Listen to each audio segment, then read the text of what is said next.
Class 3 اسلامیات، page number 12، باب number 2، ایمانیات و عبادات نمبر 1، توحید کا تعارف۔ عقیدے کا مطلب۔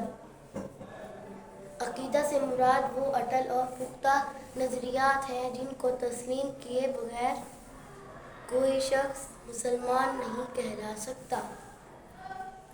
تمام اسلامی عقائد کا زبان سے اقرار کرنا اور دل سے تسلیم کرنا ضروری ہے۔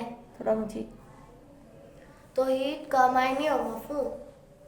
توحید عربی زبان کا لفظ ہے جس کا معنی ہے ایک ماننا، یکتا جاننا۔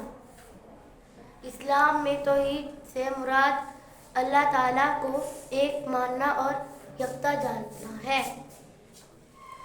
اللہ تعالیٰ خالق و مالک ہے۔ اللہ تعالیٰ ہر چیز کا خالق و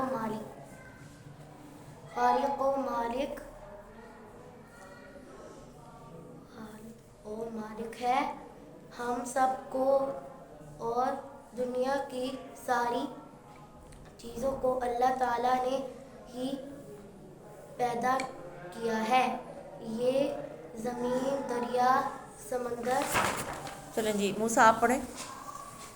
پہاڑ، آسمان، سورج، چاند، ستارے، انسان اور حیوان وغیرہ سب اسی نے بنائے ہیں۔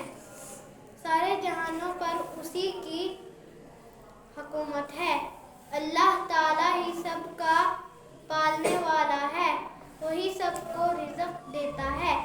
اللہ تعالیٰ عظمت والا ہے۔ اللہ تعالیٰ کی ذات سب سے عظیم ہے۔ وہ ہر چیز پر قدرت رکھتا ہے۔ اللہ تعالیٰ سب سے زیادہ طاقت والا اور علم والا ہے۔ اس زمین اور آسمان کی ہر چیز اسی کی بنائی ہوئی ہے۔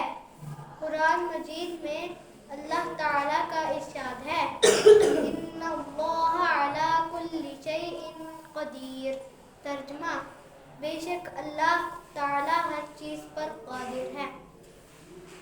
سورۃ العنکبوت آیت 20۔ اللہ تعالیٰ کی نعمتیں۔ اللہ تعالیٰ نے انسانوں کے لیے ہر طرح کی نعمتیں پیدا کی ہیں۔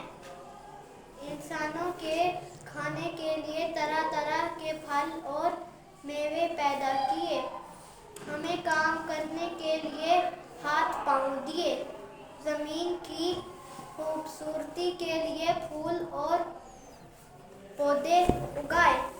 اللہ تعالیٰ نے روشنی اور حرارت کے لیے موسیٰ آپ پڑھیں آگے۔ عیسیٰ۔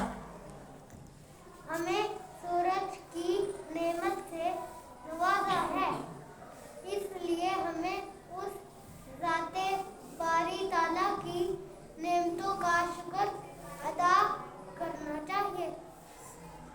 فرمان الہی۔ اگر اللہ تعالیٰ کی نعمتوں کو شمار کرنا چاہو تو تم انہیں گن نہ سکو گے۔ بے شک اللہ بڑا بخشنے والا اور مہربان ہے۔ سورۃ النحل آیات 18۔ کلمہ طیبہ اور سورۃ الاخلاص۔ کلمہ طیبہ میں ہم اللہ تعالیٰ کے ایک ہونے اور حضرت محمد رسول اللہ خاتم النبیین صلی اللہ علیہ وسلم کے آخری رسول ہونے کی گواہی دیتے ہیں۔ سورۃ الاخلاص کے مطابق اللہ تعالیٰ ایک ہے۔ اللہ تعالیٰ بے نیاز ہے، نہ وہ کسی کی اولاد ہے اور نہ اس کی کوئی اولاد ہے۔ اللہ تعالیٰ کے برابر کوئی نہیں ہے۔ کلمہ طیبہ اور سورۃ الاخلاص کی توحید کا سبق دیتی ہے۔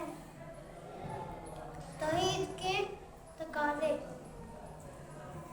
توحید اللہ تعالیٰ کی محبت اور ایمان کی علامت ہے۔ شاباش جی، آپ پڑھیں موسیٰ۔ اللہ تعالیٰ اپنی ذات و صفات میں یکتا و بے مثال ہے۔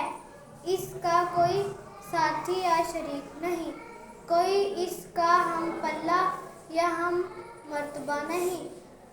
صرف وہی بااختیار ہے، وہی سب کی سنتا اور مدد کرتا ہے۔ ہمیں چاہیے کہ عقیدہ توحید پر مکمل ایمان رکھیں، اللہ تعالیٰ کی ذات و صفات میں کسی کو شریک نہ ٹھہرائیں، صرف اللہ تعالیٰ کی عبادت کریں، تمام دعائیں صرف اللہ تعالیٰ سے مانگیں، جن کاموں کو کرنے کا اللہ تعالیٰ نے حکم دیا ہے وہ کریں، اور جن کاموں سے اس نے منع کیا ہے ان سے باز رہیں۔ اللہ تعالیٰ کے احکام مان کر زندگی گزاریں تاکہ دنیا اور آخرت میں کامیاب ہوں۔